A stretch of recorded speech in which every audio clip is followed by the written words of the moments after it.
It's been well over a year since I summoned a member of the administration into a classified setting. I'm operating in my capacity as the chief Republican on the Foreign Relations Subcommittee that oversees counterterrorism. I asked to be briefed on the number of suspected terrorists who had crossed our southern border. I have to say the briefing was absolutely sobering. We had individuals from Yemen.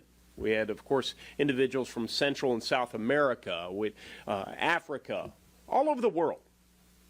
Many of the hot spots of the world and the locuses of terrorist activity were the source of so many individuals coming across our southern border. Well, I raised the flag then. I did all I could to try and fix the attention of the executive branch of our government on this national security issue, and nothing happened. Well, since then, as we've seen today, the situation has grown much graver. This is not only a national security disaster, this is also a humanitarian catastrophe. It's a 50-state catastrophe as well. Every state is indeed a border state. In my home state of Indiana, we see evidence on a daily basis that we have a problem on the southern border.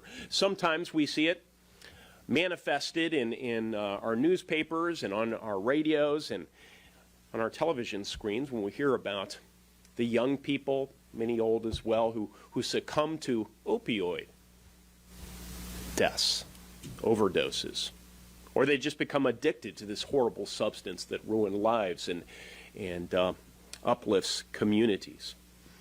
Sometimes we hear about those who are human trafficked, oftentimes very young women. These sorts of stories will continue to fill our news feeds. They'll continue to weigh heavily on my heart and the hearts of many Hoosiers. But we need to turn our concern as citizens into action. I'm persuaded this administration is not going to do anything about the national security situation, about this humanitarian situation, until we make it hurt. So I'm asking the people across this country to mobilize, to make this a first priority, first order issue, to talk about it with their neighbors, and to share with their neighbors that Republicans intend to legislate on this issue. Republicans intend to hold robust and vigorous oversight hearings when we get control of the United States Senate and the House of Representatives. I am persuaded this is the only way we can get the administration to move on this issue. We're not here empty-handed. We're not here devoid of answers to how we can improve this situation markedly.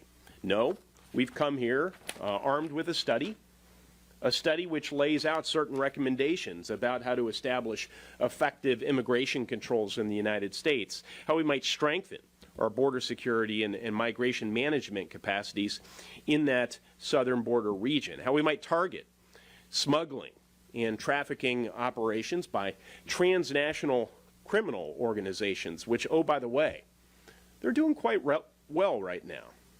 Our cartels, our smugglers, our traffickers, the business is absolutely flourishing. They're taking over the country of Mexico. We have a responsibility to our own citizens. We have a responsibility to our communities, to the next generation, and yes, even to our friends at the southern border to fix this problem. But we can only do it if we make it this administration, if we make President Biden feel the heat, because most assuredly he will not see the light.